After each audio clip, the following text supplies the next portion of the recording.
Karimnagar mayor పీఠాన్ని first time BJP కైవసం చేసుకుంది. అన్ని తానే నడిపించిన కేంద్ర మంత్రి బండి సంజయ్ కరీంనగర్ కమలం విజయంలో కీలక పాత్ర పోషించారు. అభ్యర్థుల ఎంపిక దగ్గర నుంచి ప్రచార బాధ్యతలను తన భుజాలపై వేసుకున్నారు.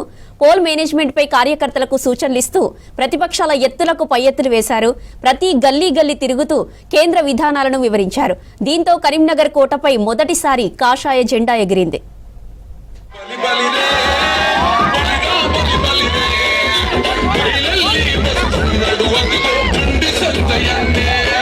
కరీంనగర్ కార్పొరేషన్ పై బీజేపీ జెండా పాతింది. ఫస్ట్ టైం మేయర్ పీఠాన్ని కమలం కైవసం చేసుకుంది. పార్టీ విజయంలో కీలక పాత్ర పోషించారు కేంద్ర మంత్రి బండి సంజయ్. అభ్యర్థుల ఎంపిక దగ్గర నుంచి ప్రచార బాధ్యతల వరకు భుజాలపై వేసుకుని పార్టీని విజయ తీరాలకు చేర్చారు. కరీంనగర్ కార్పొరేషన్ లో 66 డివిజన్లుండగా బీజేపీ సొంతంగా 30 స్థానాలు గెలిచింది. కాంగ్రెస్ 13 డివిజన్లు గెలవగా ఎంఐఎం 4, ఇతరులు 10 స్థానాల్లో గెలిచారు. ఇండిపెండెంట్లతో పాటు ఎక్స్ అఫిషియోతో కలిపి కరీంనగర్ మేయర్ పీఠాన్ని బీజేపీ దక్కించుకుంది.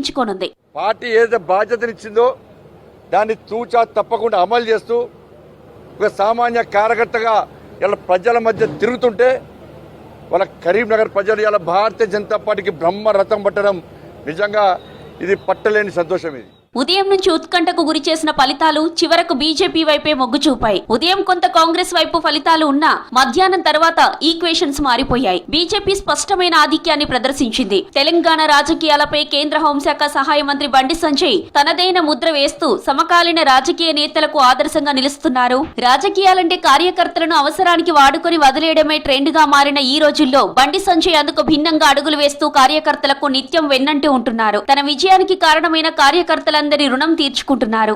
ఇంత కష్టపడి పనిచేసినటువంటి ఫస్ట్ ముందుగా నా భారతీయ జనతా పార్టీ కార్యకర్తలు నిజంగా hats off. Bharatiya Janata party అభ్యర్థులను ఆశీర్వదించినటువంటి ఇలా కరీంనగర్ ఓటర్లకు నిజంగా హ్యాట్స్ ఆఫ్. కష్టపడి ఇంటింటికి తిరిగి ఓట్లను అభ్యర్థించినటువంటి నా అభ్యర్థులకు హ్యాట్స్ ఆఫ్.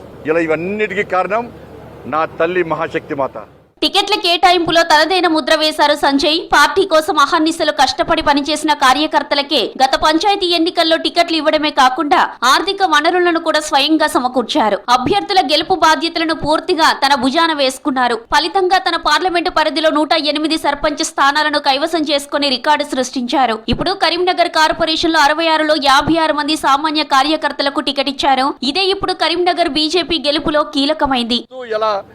66 మందిలో 56 మందికి పార్టీ కోసం కష్టపడి పనిచేసే కార్యకర్తలు టికెట్ ఇచ్చినాం. అనేక మంది సామాన్య కార్యకర్తలు కార్పొరేటర్ గెలిచారు. సామాన్య ప్రజల కార్యకర్తలు గెలిచిన కార్పొరేటర్ గా లక్ష్యం జీవితాశ ఒక్కసారి ప్రజాపతి కావాలన్నా, ఒక్కసారి టికెట్ ఇవ్వనన్నా నాకు అని చెప్పి వాళ్ళు అన్న తర్వాత ఒక సర్వే నిర్వహించి 3 మెన్ కమిటీ వేసి ఏడ పైరవులకు తావు లేకుండా ఇలా ఆ టికెట్ ఇస్తే ఇలా 30 మంది గెలిచినాం.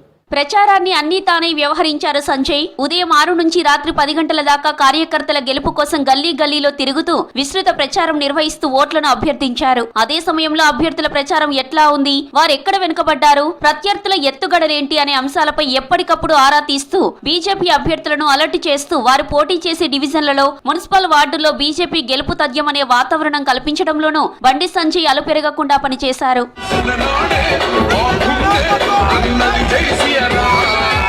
రాబోయే జీహెచ్ఎంసీ ఎన్నికల్లో బీజేపీ గెలుపు ఖాయమన్నారు సంజయ్. హైదరాబాద్ ను 3 కార్పొరేషన్లుగా విభజించి ఒకటి ఎంఐఎం కు రాసిచ్చారని ఆరోపించారు. కాంగ్రెస్ ఎంఐఎం ఆగడాలను అడ్డుకుంటామని చెప్పారు.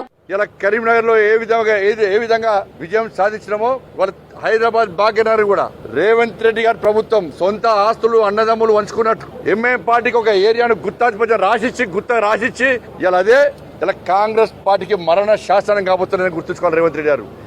బరాబర్ జిహెచ్ఎంసీ ఎన్నికల్లో చెప్తున్నాం. హైదరాబాద్ లో కూడా ఇలా కాషాయం జెండాన్ని ఎగిరేయడానికి తెలంగాణ రాష్ట్ర వ్యాప్తంగా ఇలా భారతీయ జనతా పార్టీ కార్యకర్తలు కసితో ఉన్నారు. ఇలా ఓవైపు పార్లమెంటు సమావేశాలు జరుగుతున్నా దాదాపు 2 నెలలుగా కరీంనగర్ లోనే మకాం వేసి కార్యకర్తల విజయం కోసం కృషి చేశారు బండి సంజయ్. కరీంనగర్ కార్పొరేషన్ బీజేపీ గెలవడంతో కార్యకర్తలు సంబురాల్లో మునిగిపోయారు.